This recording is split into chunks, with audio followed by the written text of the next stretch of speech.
Goeiedag geliefde disipel van Jesus en baie welkom by nog 'n episode van In Jesus Bybelstudie. Hier is episode 2 van ons reeks getiteld Antwoorde op moeilike tekste of moeilike skrifte, waar ons dan gaan poog om in die volgende klompie weke te kyk na etlike gedeeltes in die Bybel wat soms nie vir ons so duidelik verstaanbaar is nie, of dalk net soms verkeerd aangehaal of buite konteks gebruik is, en dan maak dit nie sin saam met die res van die evangelie nie. En ons het dan ook in ons vorige episode begin kyk na die gedeelte in Matteus 7:21, waar Jesus self in die woord is en vir die mense om hom sê, nie elkeen wat vir my sê, Here, Here, sal ingaan in die koninkryk van die hemele nie. En dan word hierdie baie keer gebruik om wedergebore Christene bang te maak, dat jy nooit sekerheid kan hê oor jou bekering en redding nie, want kykie, selfs Jesus het gesê, nie elkeen wat vir my sê, Here, Here, sal ingaan in die koninkryk van die hemele nie.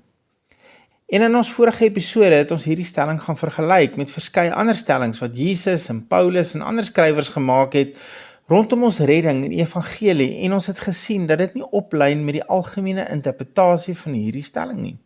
So wat het Jesus dan hier gesê? Maar ek wil eerder vra, van wie het Jesus dit gesê? En hierdie stelling was in Matteus 7:21, maar vir konteks, kom ons begin lees hier van vers 15 af. Daar staan, en ek lees uit die 53 vertaling, maar pas op vir die vals profete wat in skaapsklere na julle kom en van binne roofsigtige wolwe is. Hier is dit baie duidelik. Jesus praat hier met gelowiges, maar hy waarsku hulle oor vals profete. Hy waarsku nie die gelowiges oor hulle self nie, maar oor vals profete. Hy praat met gelowiges van vals profete. Dan gaan hy aan in vers 16, aan hulle vrugte sal julle hulle ken, 'n mens pluk tog nie druiwe van dorings of vye van dussels nie. So dra elke goeie boom goeie vrugte, maar 'n slegte boom dra slegte vrugte. 'n Goeie boom kan geen slegte vrugte dra nie, en 'n slegte boom ook geen goeie vrugte nie. Elke boom wat nie goeie vrugte dra nie, word uitgekap en in die vuur gegooi. En dan vers 20, so sal julle hulle dan aan hulle vrugte ken.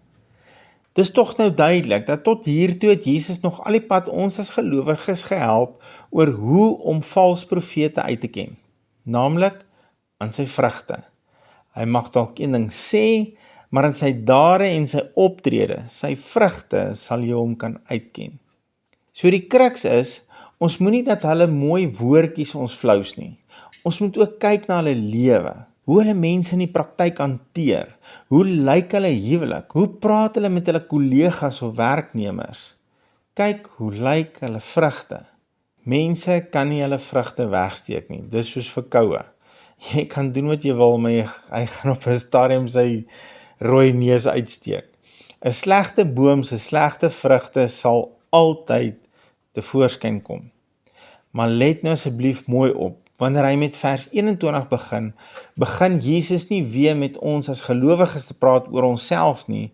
Hy is nog steeds besig om met ons te praat oor vals profete. Vers 21 weer, nie elkeen wat vir my sê, Here, Here, sal ingaan in die koninkryk van die hemele nie, maar hy wat die wil doen van my Vader wat in die hemel is.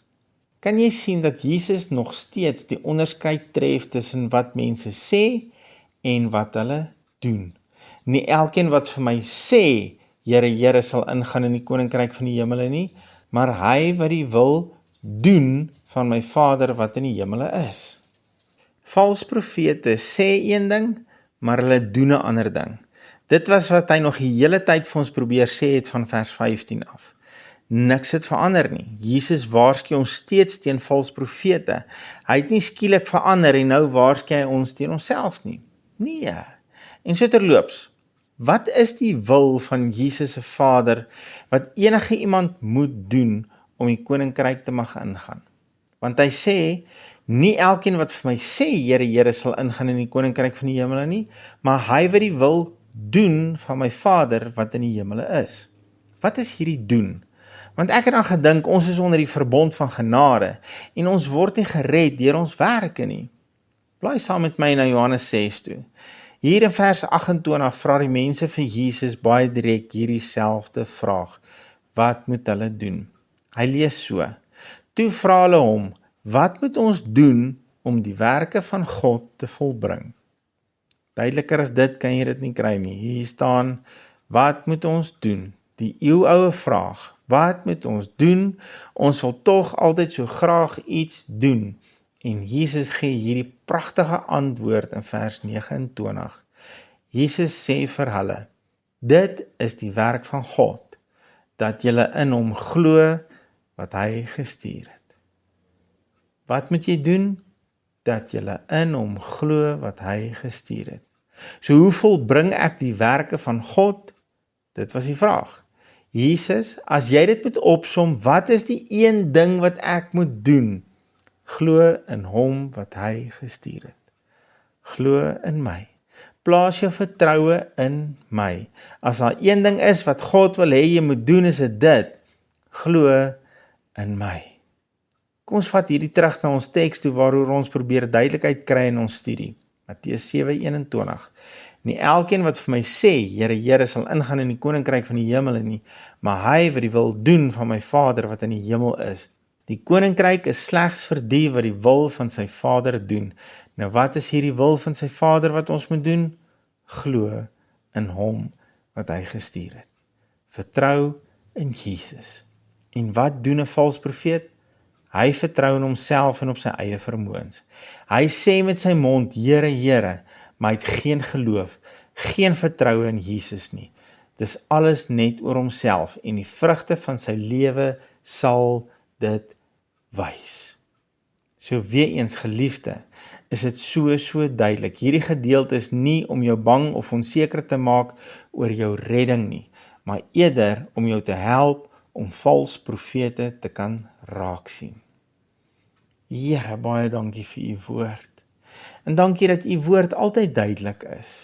Ons moet net 'n bietjie konteks kry. As daar onduidelikheid is, Here, kan ons altyd net na u Heilige Gees toe gaan en vra, kom verduidelik vir my hierdie gedeelte. En baie keer, meeste van die tyd, is die antwoord in die konteks. Dankie dat u vandag vir ons kom wys het, dat die antwoord in die konteks is. U is so getrou. Dankie dat ons die voorreg het om ons vertroue, ons geloof in u te plaas en te weet, dit maak ons deelagtig van u koninkryk. Dankie Jesus. Amen. Geliefde van Jesus, hou jou oog op hom en jou neus in sy woord. Shalom.